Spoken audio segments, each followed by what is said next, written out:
meet me at the 50. That's my definition of partnership. And that is how I view our relationship, beginning with a pre-call. From the pre-call, I get to understand your event goals, your objectives, your outcomes. Ultimately, why are we gathering? What do you want our audience to think, feel, and do so that I can custom and tailor all of those finer points? Now, that's the good side.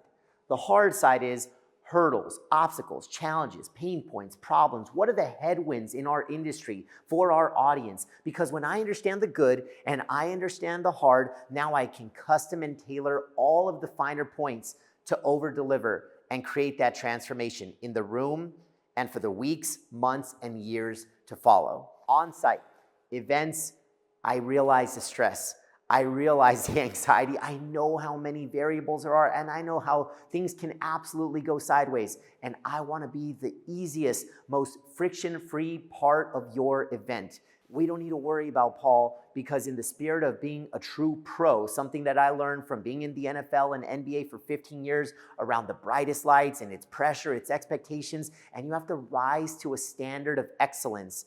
And I always say, in the spirit of not only partnership, but I don't view our industry as the event industry or the speaking industry. I view it as the trust industry. Trust is why we're going to win or why we're going to lose. And in the spirit of winning, starting on Monday, of course, I want trust to be the currency that we play with, the currency that we build our relationship around, and ultimately our competitive advantage. So I earn trust starting from the time that we hop on a pre-call to the way that I show up on site, and then also in the follow-on delivery, because I'm not a speaker that's going to come in and go out. I'm not one that's bolting for the exit as soon as I'm off stage. I am somebody that wants to keep the learning going, the growth going, and the momentum going. So a part of that is, yes, let's deliver a magical 60-minute experience, the best keynote to set us up for the best event and ultimately the best outcomes that we want to drive. But then to keep that learning, growth, and momentum going, that's the spirit of Winning Monday.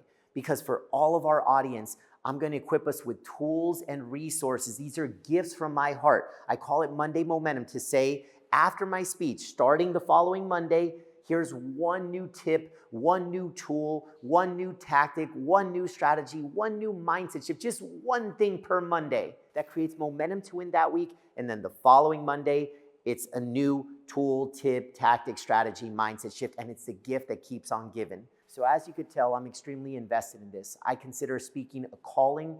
I realize the responsibility. I feel the accountability. And in the spirit of partnership, in the spirit to Winning Monday, in the spirit of trust being our competitive advantage, I look forward to meeting you at the 50 and creating an 11 out of 10 event together.